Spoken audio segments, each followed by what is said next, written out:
তাহলে আজকে 82 পৃষ্ঠা। 82 পৃষ্ঠা পড়াটার নাম হচ্ছে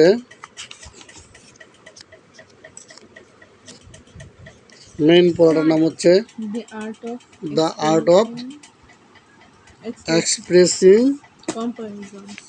কম্প্যারিজনস। তাহলে আমরা এখানে পৃষ্ঠা বানাবো 82-তে আসবো। দেখো লেখা আছে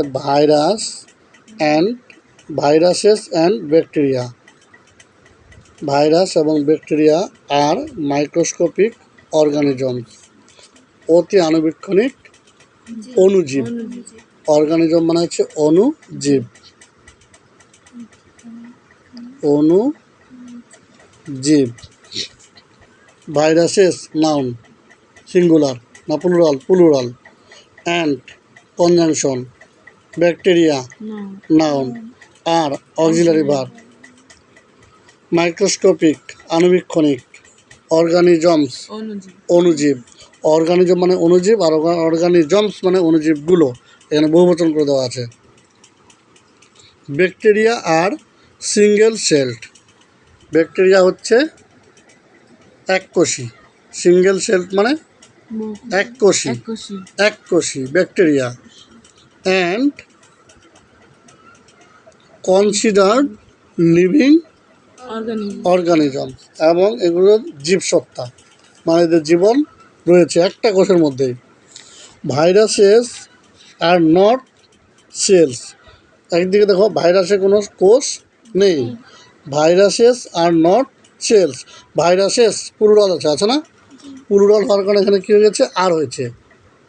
প্লুরাল হওয়ার কারণে আর হয়েছে। আর সেন্টেন্সটা হচ্ছে নেগেটিভ সেন্টেন্স, তার জন্য আরের পরে কী দিচ্ছে? নট দিচ্ছে। Not cells but generic material, কিন্তু জিনগত উপাদান। জিন কোষের যে ডিএনএর যে একক তাকে বলা হয় gene. Generic materials DNA or RNA, deoxyribonucleic acid অথবা ribonucleic acid. Considered in a protein code. আমিষ নির্মিত ডিএনএ এবং আরএনএ রয়েছে। কার রয়েছে? ভাইরাসের। তাহলে যদি আসি viruses are not cells but generic material, ঠিক আছে? জিনগত উপাদান DNA or RNA enclosed in a protein coat. They do not have cellular structures. They do not have present indefinite tense, তাই না? তাদের কোনো কোষীয় গঠন নেই। দে ডু নট তাদের নেই। Have they do not have তাদের নেই।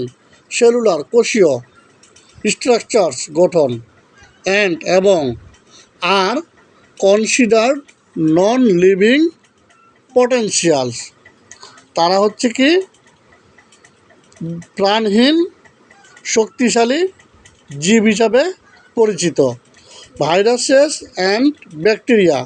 ভাইরাস এবং ব্যাকটেরিয়া হ্যাভ দ্য পোটেনশিয়াল, প্রচুর শক্তি রয়েছে, টু কজ ইনফেকশন, সংক্রমণ করার জন্য, অ্যান্ড ডিজিজ, রোগ সৃষ্টি করার জন্য, ইন হিউম্যানস, মানুষের, অ্যানিম্যালস, প্রাণীর, অ্যান্ড প্লান্টস, উদ্ভিদের।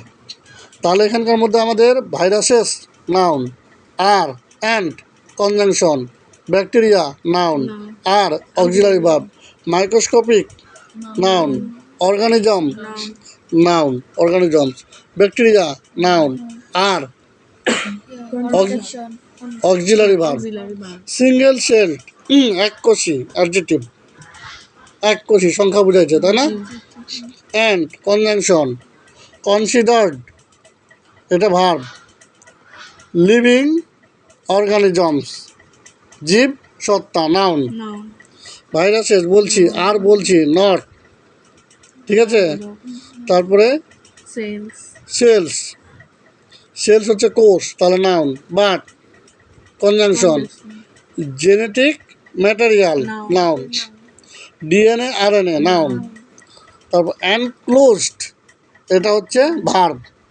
In a protein code noun, আমিষ নির্মিত। দে প্রোনাউন।